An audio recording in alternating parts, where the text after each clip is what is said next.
பீகாரில் வாக்காளர் பட்டியலில் இருந்து விடுபட்ட 36 லட்சம் பேரில் 6.5 லட்சம் பேர் தமிழ்நாட்டில் வசித்து வருவதாக தகவல் வெளியாகியுள்ளது. பீகார் மாநிலத்தில் நீக்கப்பட்ட வாக்காளர்கள் தமிழ்நாட்டு வாக்காளர்களாக மாற வாய்ப்புள்ளதா? மாறினால் என்ன ஆகும் என்பதை இந்த செய்தி தொகுப்பில் பார்க்கலாம். சட்டமன்ற தேர்தலை எதிர்நோக்கியுள்ள பீகாரில் தேர்தல் ஆணையம் நடத்திய SIR எனும் வாக்காளர் பட்டியல் சிறப்பு தீவிர திருத்த நடவடிக்கைக்கு தேசிய அளவில் பெரும் எதிர்ப்பு கிளம்பியது. தகுதியான குடிமக்களின் பெயர்களை வாக்காளர் பட்டியலில் சேர்ப்பதையும் தகுதியற்றவர்களை நீக்குவதுமே முக்கிய நோக்கம் என ஆணையம் விளக்கமும் அளித்தது. ஜூன் மாதத்தில் இந்த நடவடிக்கை மேற்கொள்ளும் முன் பீகார் மாநிலத்தில் 7,89,69,844 வாக்காளர்கள் இடம்பெற்றிருந்தனர்.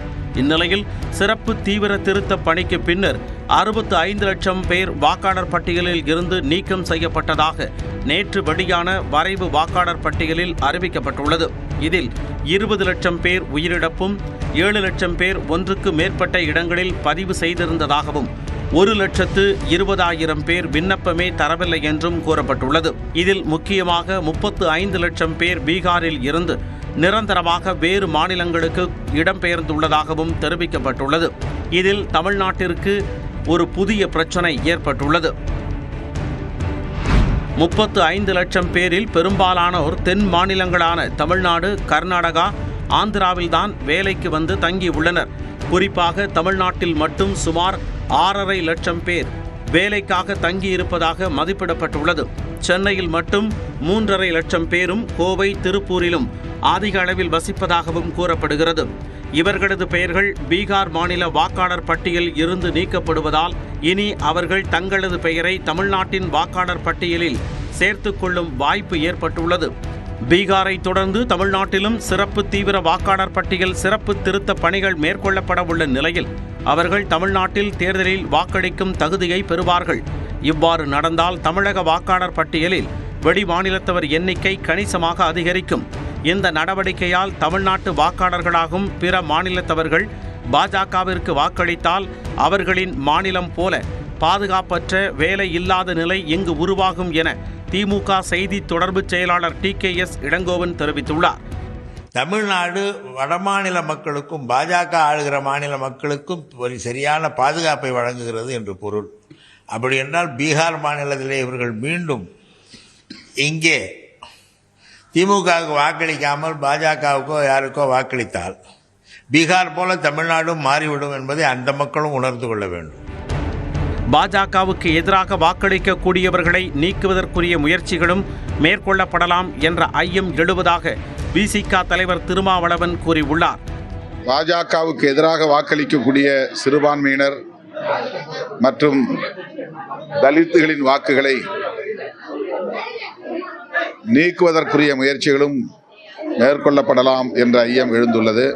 முன்னதாக பீகாரின் வாக்காளர் சிறப்பு பட்டியல் திருத்தம் தொடர்பாக நாடாளுமன்ற வளாகத்தில் செய்தியாளர்களிடம் பேசிய மக்களவை எதிர்க்கட்சித் தலைவர் ராகுல் காந்தி தேர்தல் ஆணையம் வாக்குகளை திருடுவது தொடர்பாக தங்களிடம் 100% ஆதாரம் இருப்பதாக கூறினார்.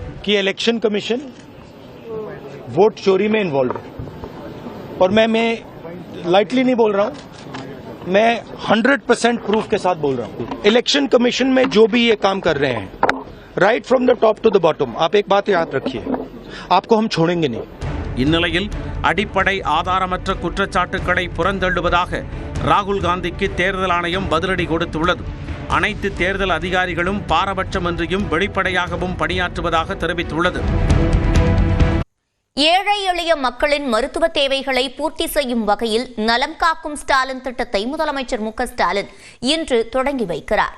திட்டத்தின் கீழ் என்னென்ன சிகிச்சைகள் வழங்கப்பட உள்ளன, இந்த திட்டத்தின் கீழ் பயனடைய போவது யார் என்பது குறித்து விவரிக்கிறது இந்த செய்தி தொகுப்பு. கடந்த சட்டப்பேரவை கூட்டத்தொடரில் நலன் காக்கும் ஸ்டாலின் திட்டத்தின் கீழ் தமிழ்நாடு முழுவதும் 12,78,00,000 ரூபாய் செலவில் மருத்துவ முகாம்கள் நடத்தப்படும் என அறிவிக்கப்பட்டது.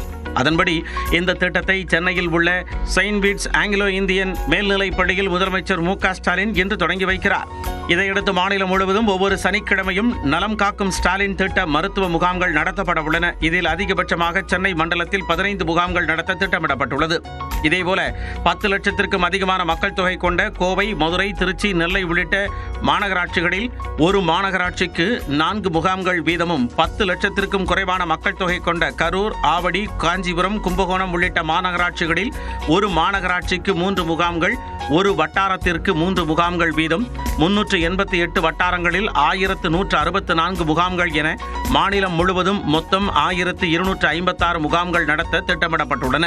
வசதி குறைந்த ஊரக பகுதிகள், குடிசை பகுதி மற்றும் பழங்குடியின மக்கள் அதிகம் வசிக்கும் பகுதிகள் முன்னுரிமை அடிப்படையில் தேர்வு செய்யப்பட்டு முகாம்கள் நடத்தப்படும் என தெரிவிக்கப்பட்டுள்ளது.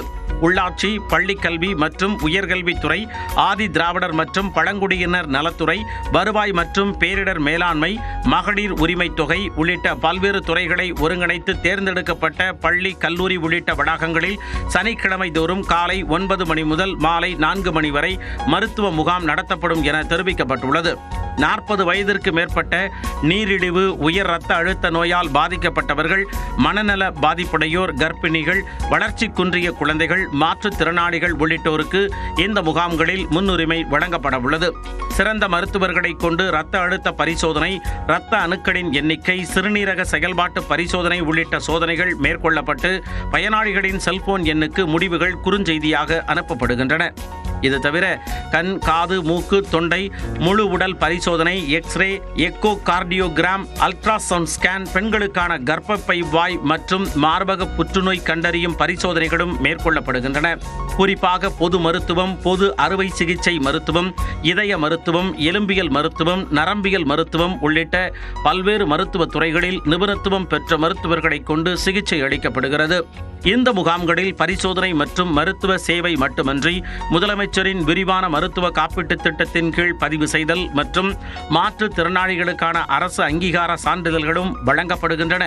நோய் பாதிப்பு உள்ளவர்கள், இல்லாதவர்கள் என குழந்தைகள் முதல் பெரியவர்கள் வரை அனைத்து தரப்பு மக்களும் இந்த முகாம்களில் கலந்து கொள்ளலாம் என்றும், ஏதேனும் சிகிச்சை தேவைப்படுவோருக்கு தொடர் சிகிச்சை பெறுவதற்கான தொடர்பும் இந்த முகாம்களில் ஏற்படுத்தி தரப்பட உள்ளது. இது தவிர எந்த மருத்துவமனைகளில் சேர வேண்டும் என்பது உள்ளிட்ட அறிவுரைகளும் பயனாளிகளுக்கு வழங்கப்படுகிறது. மேலும் திட்டம் தொடர்பான விவரங்களை www.nhm.tn.gov.in என்கின்ற இணையதளம் மூலம் தெரிந்து கொள்ளலாம். நியூஸ் 18 தமிழ்நாடு தொலைக்காட்சி செய்திகளுக்காக சிறப்பு செய்தியாளர் அபினேஷ். இந்நிலையில் நலம் காக்கும் ஸ்டாலின் திட்டத்தை அதே பெயரிலேயே தொடர அனுமதி கோரி தமிழ்நாடு அரசு சார்பில் உயர்நீதிமன்றத்தில் மனு தாக்கல் செய்யப்பட்டுள்ளது. உங்களுடன் ஸ்டாலின் திட்டத்தில் முதல்வரின் பெயரை பயன்படுத்த தடை விதிக்க கோரி அதிமுக எம்பி CV சண்முகம் உயர்நீதிமன்றத்தில் வழக்கு தொடர்ந்திருந்தார். இதனை விசாரித்த உயர்நீதிமன்றம் அரசு திட்டங்களின் பெயர்களில் வாழும் ஆளுமைகளின் பெயர்களை பயன்படுத்த அனுமதிக்க முடியாது எனவும், திட்டம் தொடர்பான விளம்பரங்களில் முன்னாள் முதலமைச்சர் மற்றும் கட்சியின் கொள்கை தலைவர்களின் புகைப்படங்கள் இடம்பெறக்கூடாது எனவும் உத்தரவிட்டிருந்தது.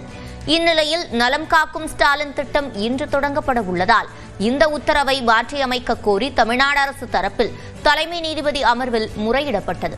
இதனை மனுவாக தாக்கல் செய்தால் நாளை மறுதினம் விசாரிப்பதாக நீதிபதிகள் தெரிவித்ததை அடுத்து தமிழ்நாடு பொதுத்துறை செயலாளர் தரப்பில் உயர்நீதிமன்றத்தில் மனு தாக்கல் செய்யப்பட்டது.